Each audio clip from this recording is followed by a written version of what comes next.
धार जिले के सरदारपुर तहसील में राजौर थाना क्षेत्र के ग्राम गोंदी खेड़ा चारण में एक दिल दहला देने वाली घटना ने समाज में कई सवाल खड़े कर दिए हैं। पत्नी के द्वारा अपने प्रेमी जीजा के साथ मिलकर करवाई गई निर्मम हत्या, जिसने पूरे इलाके को झकझोर कर रख दिया। जिले के गोंदी खेड़ा चारण में 6-7 अप्रैल की मध्य रात्रि को लूट व हत्या की सनसनीखेज घटना से एक और सवाल पुलिस पर खड़े हो रहे थे और दूसरी ओर युवक की हत्या से समाज में गहरा रोष फैल रहा था। घटना की गंभीरता को देखते हुए पुलिस उप महानिरीक्षक एवं एसपी मयंक अवस्थी ने तत्काल घटनास्थल पर पहुंचकर स्वयं निरीक्षण कर अपनी टीम को दिशा निर्देश दिए, जिसके आधार पर पुलिस ने तत्परता दिखाते हुए कुछ ही घंटों में लूट की झूठी घटना का पर्दाफाश कर दिया।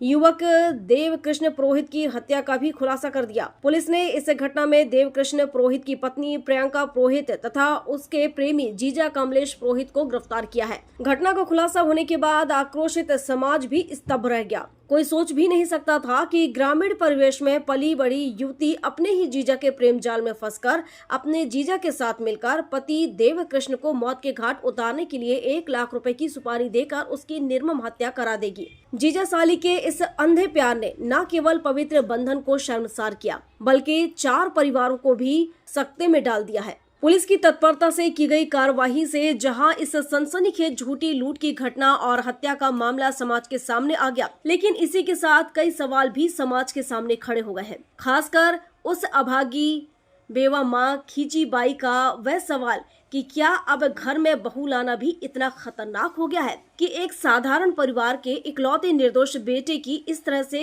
हत्या की जाए। बेवा माँ खींची बाई ने तो अपनी बहू प्रियंका को लेकर और भी कई खुलासे किए हैं, जिसमें उन्होंने बताया कि शादी के बाद से ही प्रियंका घर में आए दिन झगड़ा फसाद करती थी। अपने पति देव कृष्ण के साथ भी बहुत बुरा बर्ताव करती थी। घर में कोई कामकाज नहीं करती थी, सिवाय बन ठन कर मोबाइल पर लगी रहती थी। हम माँ बेटी सुबह शाम खाना बनाकर उसको देते थे। घटना की रात की कहानी यदि आप सुनेंगे तो आश्चर्य करेंगे कि एक ग्रामीण परिवेश में पली बढ़ी लड़की किसी पेशेवर अंदाज में अपने पति की हत्या करवाने के लिए कौन कौन सी चाल चलती है। खींची बाई के अनुसार घटना की रात बहू प्रियंका ने स्वयं खाना बनाया और मुझे व मेरी बेटी ज्योति तथा अपने पति देव कृष्ण को खिलाया। खाने में पता नहीं क्या डाला गया था कि खाना खाने के बाद हम सब गहरी नींद में सो गए और इस दौरान घर में हुए कोहराम की हमें जरा भी भनक नहीं लगी।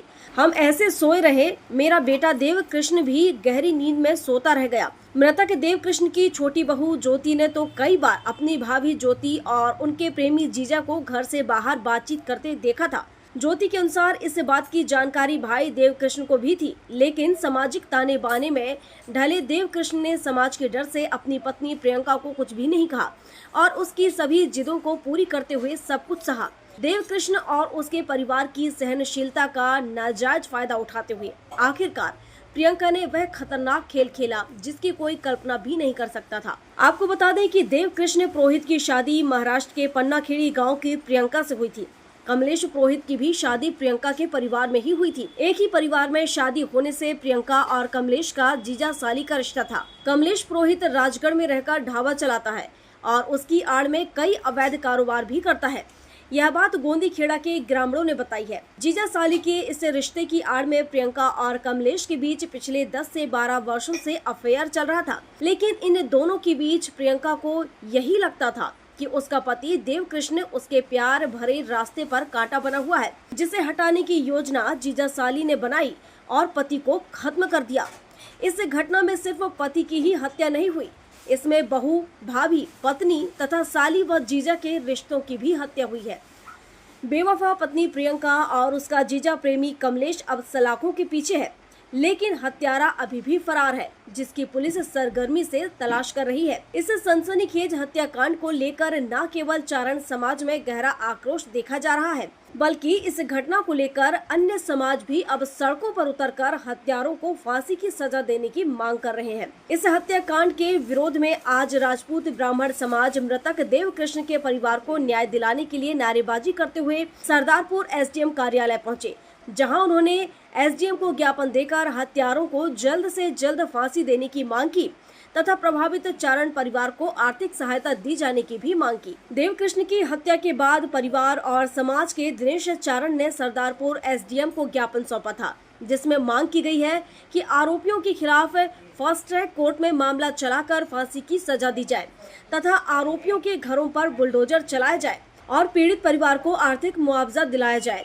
राजौर थाना प्रभारी राम सिंह राठौर ने बताया कि ग्राम गोंदी खेड़ा चारण में देवकृष्ण हत्याकांड में मृतक की पत्नी और उसके प्रेमी दोनों आरोपी गिरफ्तार हुए हैं, जिनको 13 अप्रैल तक पुलिस रिमांड पर लिया गया है। उनसे आगे भी पूछताछ की जा रही है। वहीं इस घटना के फरार एक आरोपी की तलाश पुलिस कर रही है। पुलिस की अलग अलग टीमें सूचना मिलने पर अलग अलग स्थान पर दबिश दे रही हैं। जल्द ही उसको भी गिरफ्तार कर लिया जाएगा। थाना प्रभारी ने इस बात का खंडन करते हुए कहा कि घटना के बाद घटना स्थल से ऐसी कोई संदिग्ध वस्तु बरामद नहीं हुई जो सेक्स से जुड़ी हुई हो। क्या कारण है आपकी बहू ने आपके बेटे की हत्या क्यों करवाई?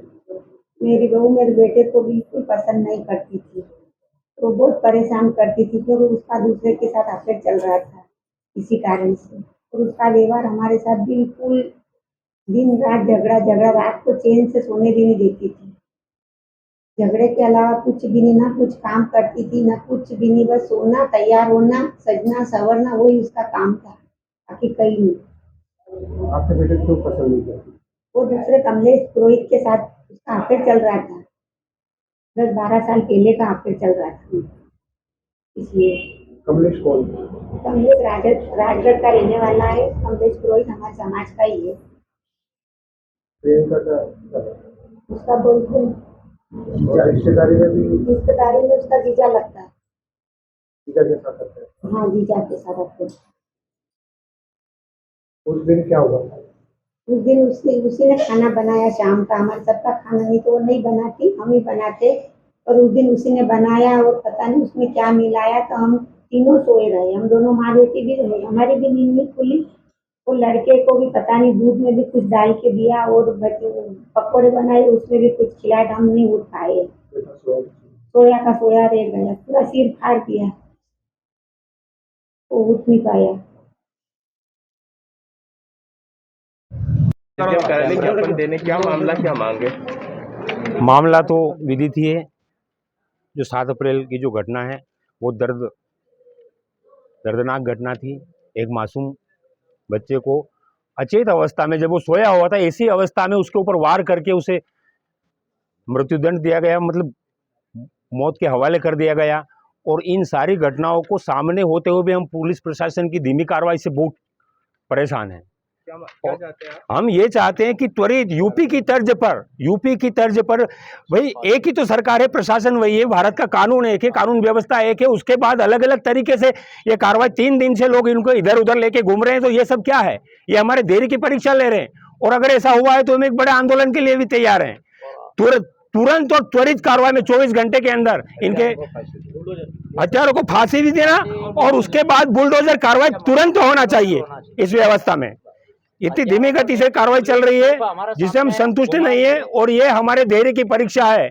हम लोग आक्रोशित हैं, हो सकते हैं, हम आंदोलन भी कर सकते हैं, पर हम संविधान की सारे नियमों और कानूनों के पालन करते हैं, उनकी व्यवस्था को संभालने की कोशिश कर रहे हैं। उसके बावजूद भी कानून व्यवस्था और ये प्रक्रिया जो है, न्याय की प्रक्रिया बहुत धीमी चल रही है। एक तो परिजन को कुछ सांत्वना राशि भी प्रदान की जानी चाहिए और आज उनके घरों पर बुलडोजर 24 घंटे के अंदर चलाने चाहिए। आपका नाम बताइए। मैं दिनेश चारण, गोंदी खेड़ा चारण। देवकृष्ण मर्डर केस में क्या ताज़ा अपडेट है? कितने दिन की रिमांड दी गई है और किस तरह से जांच चल रही है? जी, इस प्रकरण में हमारे उच्च अधिकारियों के निर्देशानुसार बारीकी से इन्वेस्टिगेशन किया जा रहा है। इसमें अभी 2 आरोपी गिरफ्तार है और कल इसका 3 दिन का पुलिस रिमांड और बढ़ाया गया है। दिनांक 13/4 तक इस रिमांड में है अभी और इनसे बारीकी से पूछताछ कर इन्वेस्टिगेशन सारे पहलुओं पर किया जा रहा है। इसमें जो लूट में जो जेवर आभूषण बताए गए थे वो अभी आरोपी या से गिरफ्तार जब्त किए गए हैं और बाकी जो उसकी सास के गहने बताए गए थे उसके बारे में अभी पूछताछ की जा रही है। जानकारी मिली है कि घटना को अंजाम देने के बाद वहाँ सेक्सुअल एक्टिविटीज हुई है, कॉन्डोम वगैरह भी जब्त किए गए, कितनी सच्चाई है? नहीं, पुलिस इन्वेस्टिगेशन में ऐसी कोई आपत्तिजनक चीज़ें प्राप्त नहीं हुई है और इस संबंध में पुलिस को कोई जानकारी अभी नहीं मिली है। आरोपियों से पूछताछ की जा रही है। आपका परिचय? निरीक्षक राम सिंह राठौर, थाना प्रभारी राजौर। धार से सुरेश तिवारी की रिपोर्ट।